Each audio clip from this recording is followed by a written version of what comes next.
Le premier tome ou le premier épisode d'une œuvre est souvent important. C'est la meilleure impression que l'on peut avoir. C'est ce que l'on analysera dans cette vidéo.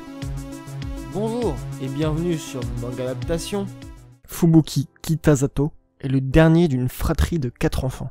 Pour attirer l'attention, il est ainsi devenu la racaille de son collège. Un jour, alors qu'il accompagne ses amis à la patinoire municipale, il engage une battle contre des élèves du club de patinage. À la surprise de tous, Fubuki montre un certain talent pour glisser et sauter sur la glace. Devant les hurrahs et applaudissements des spectateurs, Fubuki n'aura plus qu'une seule envie désormais, refaire du patin à glace, mais à haut niveau. C'est un manga de Suzuki Nakaba de 2019 par Nobinobi qui est terminé en 6 tomes, mais que 5 de sortie pour l'instant. Donc déjà le concept je le trouve assez intéressant, qu'un mec qui se bat tout le temps en fait et faire du patinage, c'est un petit peu deux opposés. Et surtout que ses aptitudes physiques pour se battre lui servent techniquement pour le patinage artistique, mais pas artistiquement. C'est un petit peu cliché, c'est un petit peu le voyou qui veut se faire aimer par tous, car il se fait rejeter par sa famille hautaine, on a déjà vu ça. C'est incompréhensible d'être aussi bon sur glace et aussi peu artistique. Au contraire de son ami qui lui faisait de la danse, et qui lui a les aptitudes physiques et artistiques. Lui incarne la musique plutôt qu'un élan d'énergie incontrôlable. Du coup on a une représentation assez intéressante de ce sport, qui n'est pas très souvent représenté. Donc c'est un sport qui a l'air très cher, et un sport un petit peu efféminé, que l'ensemble est un peu efféminé, dans ce qui est intéressant avec le fait qu'il était un voyou. Un manga de patinage de la part d'Unikai.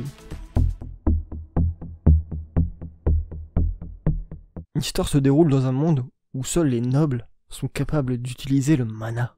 Ils sont donc les seuls à pouvoir défendre villes et villages de ce qui les menace.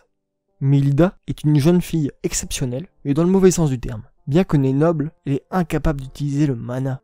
Le jeune Kufa est choisi pour l'aider à développer son potentiel, ou l'assassiner si elle demeure incompétente. C'est un animé du studio EMT2 de 2019, fini en 12 épisodes sur Crunchyroll. Alors là, je vais pas avoir grand chose à dire. Donc déjà, on a une qualité très bonne technique, avec une réalisation au sommet.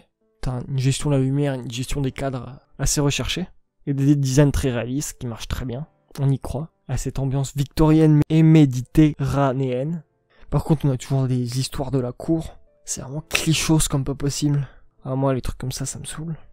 C'est le classique, il devait la tuer, mais en fait, il va la protéger, et nanani, nanana. Avec des monstres épouvantails, c'est tout ce qu'on a vu de cet épisode. Donc je vais pas trop parler sur le bestiaire, mais pourquoi pas. Du coup, ça marche bien, je trouve, avec l'ambiance victorienne. Et juste, dernier truc, ça a rien à voir, mais il y a des personnages féminins, mais par contre, ils courent vraiment comme des meufs. Ah, c'est méchant, mais tu sais, c'est avec les mains là en l'air et tout. Oh là là. Mais même dans la vraie vie, elles courent pas comme ça, quoi. C'est ce qui m'a le plus marqué de l'épisode. Un récit et un univers assez bien représenté, mais bien trop classique. Allez, à une prochaine fois. Et lisez des mangas.